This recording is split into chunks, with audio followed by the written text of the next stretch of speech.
The skill, the confidence, you never have a down day. It's just about learning and moving forward no matter what happens. What it does remind me is the season's not over.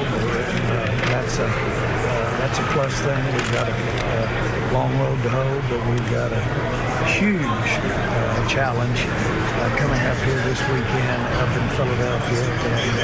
But this is what the doctor ordered to get ready to go play the Eagles. All right, Nick, you wanted them to put together a good game over a good team yesterday. For the most part, they did it. Did Sunday change your opinion on the Dallas Cowboys? No, for me, it validated it, that this was the team you could have been seeing throughout the season. This style of play, a dominating run game, a defense that not only is impressive statistically, but eye test and making the critical plays in the critical moments, the linebackers running all over the field, making plays where that might have been their biggest strength on defense going into the year, when Sean Lee, who's the star of the game, goes into the year as your third best linebacker because of the young guys you've drafted. This is who we could have been seeing all year long, Danny, from the Dallas Cowboys. I don't think anyone, even the most pessimistic Cowboys fan or analyst out there going into the year, thought it was possible they would go winless against winning teams. Now, once you lose your first 5, I thought they could lose to the Rams, but even in victory to the Rams, I don't think you are going to be able to duplicate something it took you 14 games, pardon me, to figure out how to do initially. So I felt like we knew the Cowboys at their best, running Zeke, Pollard is a change of pace, Dak taking shots, could be an excellent football team. It's a shame for them it took them this long to put it all together, but no, it doesn't change my opinion that now they're going to be able to do this 3, 4, 5 weeks in a row. The last time we were here, we kept having, we were asking the question, is this a good football team? And talent-wise, it's clearly there. And you saw that talent yesterday on full display. Now, then the question becomes, well, how good are they and what can they do?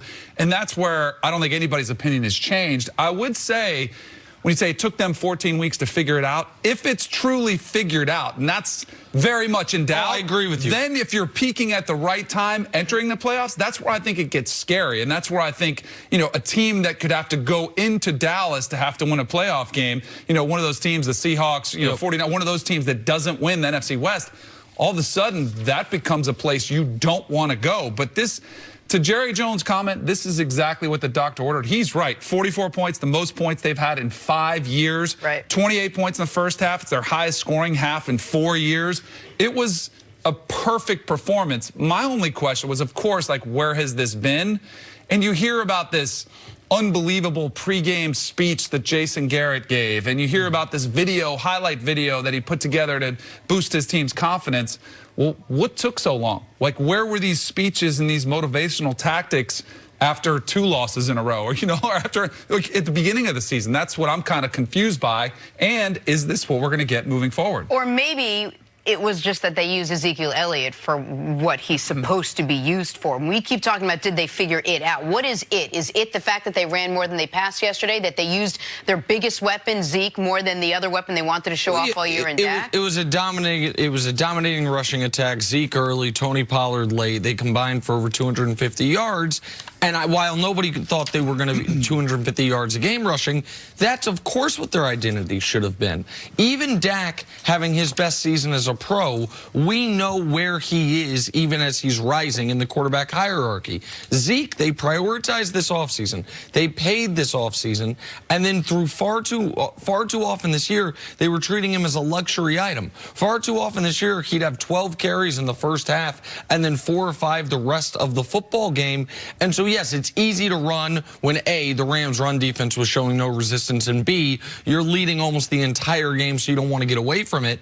But there were games this year they got away from it when they didn't need to. It wasn't always the Packers up 31-3. There were plenty of opportunities they could have fed Zeke and tried to get Tony Pollard touches as well. They chose not to. To me, that put more of a strain on their defense, and the last few weeks prior to this one, it put more of a strain on Dak Prescott. Dak Prescott is having his best year as a pro to date. He's had really a breakout season, and what he needed it with his contract up, you know, up for grabs and him trying to get a new deal.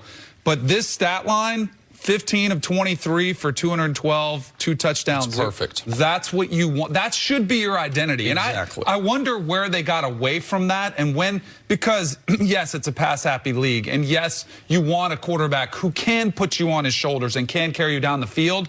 But this Cowboys team is built around the run. It's built around Ezekiel Elliott, and it's built around Dak Prescott. And I hate when the term game manager is used as something negative, because Peyton Manning was the best game manager the game has ever seen. And that's not an insult to him. But you need Dak Prescott to be a game manager who can go out, can manage the game, not turn it over, put you in the right plays at the right time according to what the defense has given you. And that's your recipe to be a playoff, a deep playoff team, not just squeaking, barely getting in backdoor and then getting bounced after one game. And I agree with that entirely. And that is, and where Dak's at his best, you get the run game going and then those deep shots open up. And he's gotten much better at those this year than he was last year.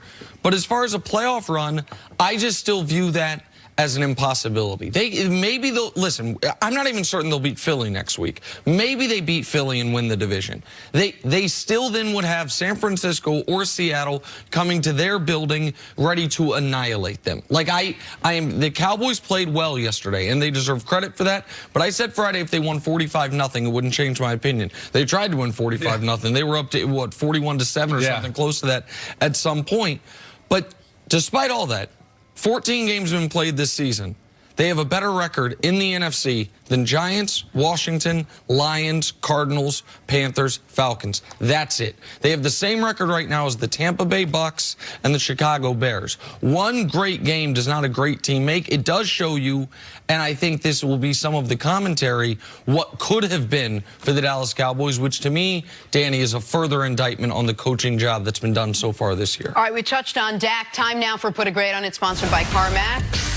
Dak Prescott kept the high-powered and top-ranked Cowboys offense rolling yesterday. We mentioned it, 212 passing yards, 2 touchdowns. Nick, put a grade on Dak's performance. I'll be quick, Danny. I think you nailed it. I think he gets an A. He did exactly what this game called for him to do. Couple deep shots, the one wide-open play to Tavon Austin. Didn't turn the ball over as the Cowboys led almost the entirety of this football game. I think I'm totally in an A as well. The only reason, people might look at it and say, well, how is that an A? It doesn't have 300 yards. This is not what they want to be. They want to be this. This Dak Prescott is what the Cowboys have the best chance of winning and going further in the playoffs. Nice. All right, good stuff. Much more on this ahead. But coming up, could the New England Patriots lose a draft pick after the latest in their taping incident? That's next on FS1. And you can always check us out on the Fox Sports channel. It's on SiriusXM. We'll be right back. Jay Glazer gets everything. It's great.